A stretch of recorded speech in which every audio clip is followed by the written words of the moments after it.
नमस्कार दोस्तों, आप सभी का स्वागत है सुपर स्टडी मिक्स में।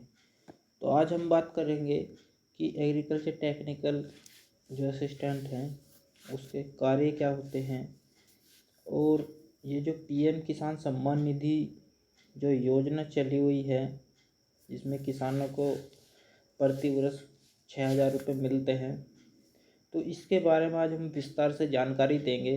तो इसमें फ़ायदा ये होगा, एक तो जो टीए हैं इनको जानकारी मिलेगी, जो टीए जो नए बनेंगे इनको भी जानकारी मिलेगी, और जो हमारे जो पूरे भारतवर्ष में जो किसान हैं जो पीएम किसान निधि का लाभ लेना चाहते हैं, जो पा रहे हैं, तो वो भी इस जानकारी से वाकिफ़ हो जाएंगे। तो टॉपिक हमारा यही है, एजीटीए का कार्य, पीएम किसान सम्मान निधि, किसानों की समस्या का समाधान। सबसे पहले तो बिना देरी करते हुए हम अपने टॉपिक की तरफ चलेंगे, लेकिन सबसे पहले अगर आप वीडियो आपको अच्छी लग रही हो तो लाइक करें, कमेंट करें और वीडियो को शेयर करें और हमारे चैनल को सब्सक्राइब भी करें ताकि आपको इस तरीके की वीडियो मिलती रहे। तो चलते हैं हम आज के अपने टॉपिक की तरफ। तो ये टॉपिक है हमारा, प्रधानमंत्री किसान सम्मान निधि योजना क्या है। तो इसके बारे में हम आपको बताएंगे। इसके माध्यम से सभी छोटे सीमांत किसानों को न्यूनतम आय सहायता के रूप में प्रति वर्ष 6,000 रुपये तक मिलेंगे। पीएम किसान योजना के तहत सभी भूमिहीन किसानों के परिवारों को रुपए का वित्तीय लाभ प्रदान किया जाएगा। रुपए की 3 समान किस्तों में देय प्रति परिवार 6 प्रति वर्ष। मतलब कहने का मतलब ये है कि 6,000 रुपये प्रति वर्ष आपको 2,000 रुपये प्रत्येक हर 4 महीने बाद आपको मिलेंगे। ठीक जी। और इसी योजना का जो शुरुआत की गई थी, ये पीएम किसान योजना की 1 दिसंबर 2018 से शुरुआत की गई थी। तो प्रधानमंत्री किसान सम्मान निधि योजना, ठीक, तो प्रधानमंत्री किसान सम्मान निधि योजना को केंद्र सरकार ने अब ऑनलाइन पोर्टल पर जारी कर दिया है। देश के सभी छोटे या बड़े किसानों को आर्थिक सहायता प्रदान करने के लिए इस योजना का प्रारंभ किया गया था। जिन लोगों के नाम प्रधानमंत्री किसान सम्मान निधि योजना लिस्ट के तहत नाम आते हैं, तो भारत सरकार इस योजना के तहत 6,000 रुपये की आर्थिक सहायता 3 किस्तों द्वारा करती है। तो इसी पीएम किसान योजना के तहत लाभ प्राप्त करने की पात्रता, कहने का मतलब ये है कि कौन कौन व्यक्ति इस योजना के लिए पात्र हैं। तो इसके बारे में ये भी बताया गया है, तो इसके बारे में आपको विस्तार से बता रहे हैं।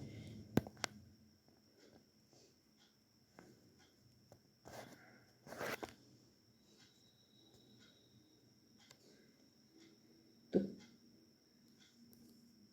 किसी भी छोटे या सीमांत किसान को प्रधानमंत्री किसान सम्मान निधि योजना के तहत पात्र होने के लिए निम्न मानदंडों के अंतर्गत नहीं आना चाहिए। नीचे कुछ लाभार्थियों की श्रेणी दी गई है जो इस योजना के तहत लाभ के पात्र नहीं हैं। नंबर 1, कोई भी संस्थागत भूमि धारक, ठीक, ये भी पात्र नहीं है। किसान के साथ साथ निम्न श्रेणियों से संबंधित परिवार का कोई भी सदस्य। अगला है नंबर 3, संवैधानिक पदों के पूर्व और वर्तमान धारक, ठीक। नंबर 4 है पूर्व और वर्तमान मंत्री या राज्य मंत्री, वो भी इस योजना के लिए अपात्र हैं। 5वां है लोकसभा, राज्यसभा, राज्य विधानसभाओं, राज्य विधान परिषद के पूर्व या वर्तमान सदस्य हैं, वो भी इस योजना के लिए अपात्र हैं। नंबर 6, नगर निगम के पूर्व और वर्तमान मेयर, वो भी इस योजना के लिए अपात्र हैं। नंबर 7, जिला पंचायत के पूर्व और वर्तमान अध्यक्ष, वो भी इस योजना के लिए अपात्र हैं। नंबर 8, केंद्र राज्य सरकार के मंत्रालयों, कार्यालयों, विभागों के अधीन कोई भी सेवारत या सेवानिवृत्त अधिकारी और कर्मचारी, वो भी इस योजना के लिए अपात्र हैं। नंबर 9, सभी सेवानिवृत्त पेंशन भोगी जिन्हें मासिक पेंशन ₹10,000 से अधिक उपरोक्त श्रेणी से संबंधित है। कहने का मतलब ये है, पेंशनधारी अगर किसी की ₹10,000 प्रति माह है तो वो तो इसके लिए पात्र है, लेकिन 10,000 से जिसकी आय ज़्यादा आ रही है पेंशन, तो वो इसके लिए अपात्र है। नंबर 10, अंतिम मूल्यांकन वर्ष में किसी भी व्यक्ति ने अपने आयकर का भुगतान किया था जो इस योजना के तहत पात्र नहीं है। ठीक, मतलब इनकम टैक्स में भी अगर आपका नाम आ गया है तो वो भी इस योजना के लिए अपात्र है। डॉक्टर्स, इंजीनियर्स, वकील, चार्टर्ड अकाउंटेंट और आर्किटेक्ट जैसे पेशेवर निकायों के साथ पंजीकृत होते। ठीक, इस तरीके के अगर आप डॉक्टर, इंजीनियर्स, वकील, चार्टर्ड अकाउंट इत्यादि हो तो वो भी इस योजना के लिए अपात्र हैं। तो फिर बात करते हैं पीएम किसान सम्मान निधि योजना के लिए पंजीकरण कैसे करें। तो पंजीकरण कैसे करें, तो इसमें आप सभी गांवों में टीए लगे हुए होते हैं, कृषि विभाग के, टेक्निकल असिस्टेंट, किसान सहायक। ठीक, तो उनके माध्यम से भी आप ये पीएम किसान का फार्म फिल करा सकते हो, या जन सेवा केंद्र पे जाके अपना ये फार्म फिल करा सकते हो। तो इसके बारे में विस्तार से बता दें आपको। किसानों को स्थानीय राजस्व अधिकारी मतलब पटवारी या एक नोडल अधिकारी राज्य सरकार द्वारा नामित, जैसे मान लिया अभी हमने आप बताया था टीए या पटवारी, से संपर्क करना होगा। ठीक, अगला, फीस के भुगतान पर योजना में पंजीकरण के लिए किसान अपने नज़दीकी कॉमन सर्विस सेंटर मतलब CSCS पर भी जा सकते हैं। तो कॉमन सर्विस सेंटर CSCS को फीस के भुगतान पर योजना के लिए किसानों का पंजीकरण करने के लिए अधिकृत किया गया है। ठीक, तो अब हम बात कर लेते हैं कि ऑनलाइन की प्रक्रिया हमने बता दी कि आपको ये कैसे कैसे कराना है। जन सेवा केंद्र पे जाके इसको ऑनलाइन करा दोगे। तो अब इसमें दस्तावेज की आवश्यकता मतलब डॉक्यूमेंट आपको क्या क्या ज़रूरत पड़ेगी। तो सबसे पहले लाभार्थी के पास में भूमि होनी चाहिए। ठीक, तो भूमि की खतौनी होनी चाहिए।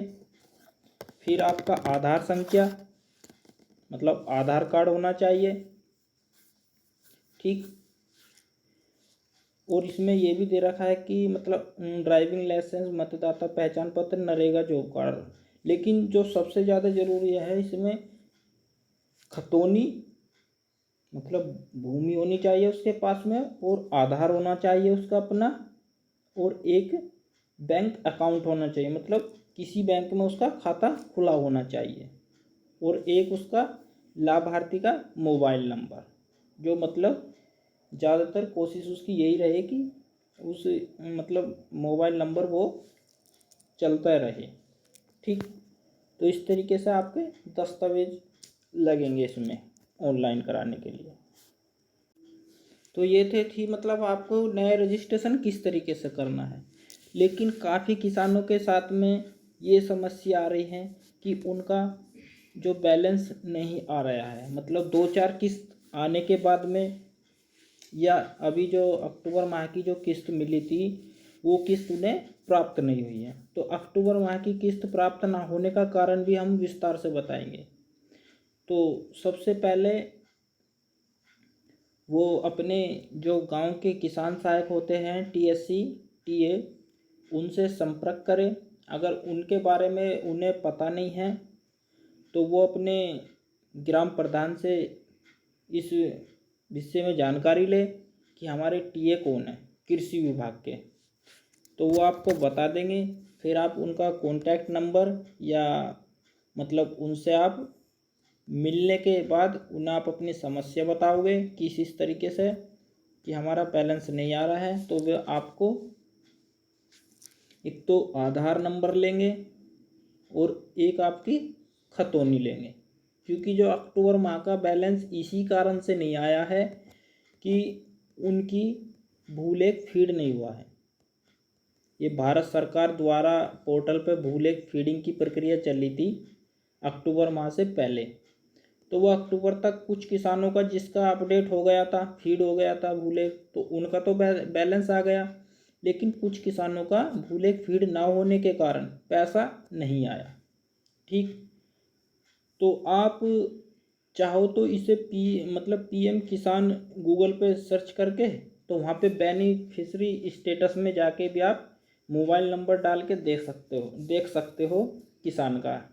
ठीक, अगर मोबाइल नंबर से नहीं खुल रहा है ये, तो फिर आप अपने जो किसान सहायक है उनसे कंफर्म करके, तो आपको करना क्या है, आपको इस तरीके से ये नंबर लेना है, ये वाला। ठीक, ये वाला नंबर लेना है रजिस्ट्रेशन स्टेटस, मतलब रजिस्ट्रेशन डन, जो ये आपका यूपी जो भी आपका वो होगा जनपद उसका कोड होगा ये भी, तो इस तरीके से आपको ये नंबर लेना है और ये आपको सदैव अपने पास में रखना है। ठीक, ये आपको सदैव अपने पास में रखना है, क्योंकि पीएम किसान का जब भी आप कोई भी इंस्टॉलमेंट आपकी आती है तो आपको उसका स्टेटस चेक करने के लिए इसी नंबर से आप देखोगे।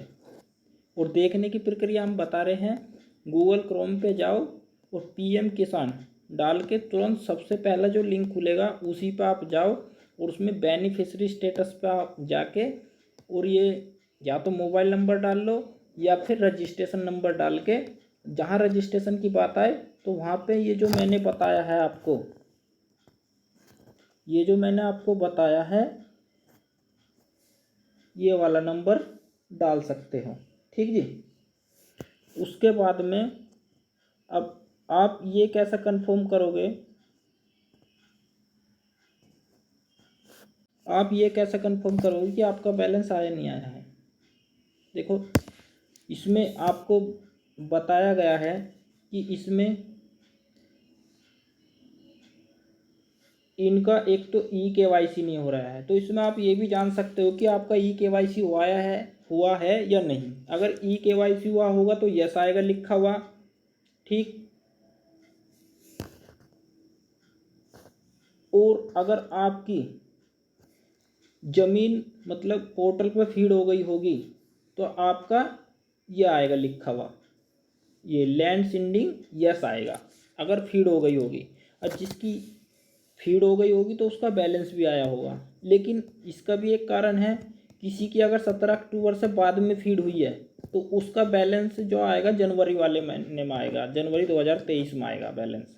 ठीक, लेकिन ये आप कंफर्म कर लो सभी कि आपका जो बेनिफिशियरी स्टेटस में लैंड सीडिंग नो नहीं आना चाहिए। अगर लैंड सीडिंग नो आ रहा है तो तुरंत ही अपने ग्राम प्रधान से मिलो, या अगर आपका किसान सहायक का नंबर है तो उनसे संपर्क करके आप अपनी समस्या का समाधान कर सकते हो।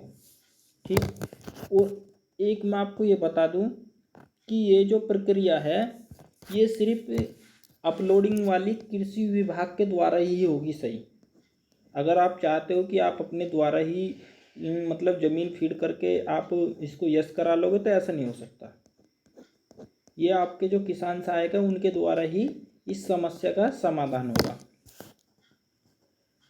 तो एक तो आप सब ये अपना स्टेटस चेक कर लो, या आपके परिवार में जितने भी पीएम किसान के लाभार्थी हैं तो वो सब अपने स्टेटस चेक कर लो कि आपका लैंड सीडिंग नो तो नहीं है। अगर नो हो तो वो तुरंत ही अपने किसान सहायक से संपर्क करके, मतलब टीए जो टेक्निकल असिस्टेंट है उनसे संपर्क करके इस समस्या का समाधान पा ले, ताकि आपकी जनवरी की किस्त आ जाए।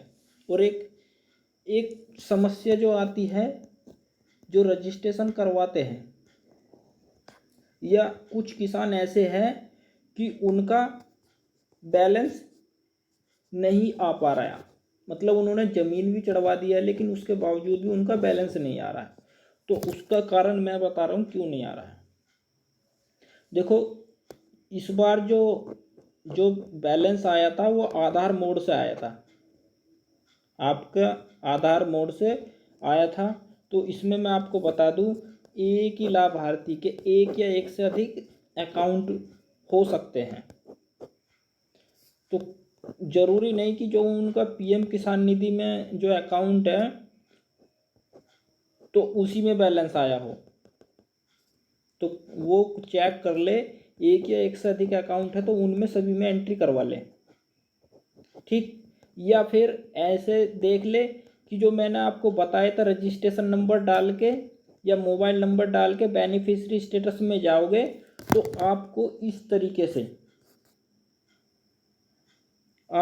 तरीके से दिखाया जाएगा कि ये देखो, जो इंस्टॉलमेंट लिख रहा है ना, तो इसी में इंस्टॉलमेंट के जस्ट नीचे आपको बैंक का नाम भी आएगा लिखा हुआ और आईएफएससी कोड भी आएगा। तो इससे आपको ये पता चल जाएगा कि आपका बैलेंस पहले पीएनबी में जाता था लेकिन इस बार आपका एसबीआई में आने लग गया, या केनरा बैंक में, जो भी एनीबडी आपका बैंक होगा एक या एक से अधिक वाला, ठीक। इस समस्या का भी आप निदान पा लोगे इस तरीके से। और फिर एक समस्या ये है कि कुछ किसानों का बैलेंस ना आने का कारण क्या है। देखो, अब से कुछ दिन पहले नेम मिसमैच वाली समस्या चली थी, ठीक, और आधार इनवैलिड वाली समस्या चली थी। नेम मिसमैच का मतलब ये है, जैसे मान लिया दीपक लिखते हैं, दीपक की DEEPAK, इस तरीके से सही तरीके से ये लिखा जाता है, लेकिन उसने क्या काम कर रखा है, एक का दीपक नाम है तो उसने आधार में तो DEEPAK इस तरीके से दीपक लिख दिया, लेकिन उसका अकाउंट में जो लिखा हुआ है तो DIPAK इस तरीके से लिखा हुआ है। तो अगर आपके नेम में एक स्पेलिंग भी अगर मिसमैच होती है तो तुरंत आपका बैलेंस रुक जाएगा। तो कोशिश करो कि आप अपना इस तरीके की समस्या से निस्तारण पालो। अगर आपका पीएम किसान निधि में भी वही नाम है और आधार में भी वही नाम है तो फिर तो अच्छी बात है। अगर आपका पीएम किसान निधि में भी वही नाम है, आधार में भी वही नाम है, लेकिन आपकी बैंक पासबुक में कोई नेम में स्पेलिंग मिस्टेक है, तो आप कोशिश करो कि आधार को ना सही करा के आप अपने बैंक की पासबुक में नाम चेंज करा लो, क्योंकि आधार आपका एक या एक से अधिक जगह यूज हुआ होता है, लेकिन बैंक अकाउंट आपका एक ही जगह यूज होता है। तो कोशिश आप बैंक अकाउंट को आप एक जगह मतलब करेक्शन करा लोगे तो कोई समस्या नहीं आने की आपको। फिर आपका और क्या समस्या आती है, अगर इस बीच में अगर किसी को कोई समस्या आ रही हो तो आप हमें कमेंट बॉक्स में बताएं, और इस वीडियो को देखकर अपने जो आसपास के जो भी ग्रुप हो उनमें भी शेयर करना, क्योंकि मैं नहीं मानता कि आपको इससे बढ़िया इन्फॉर्मेशन अब तक यूट्यूब पे मिली होगी।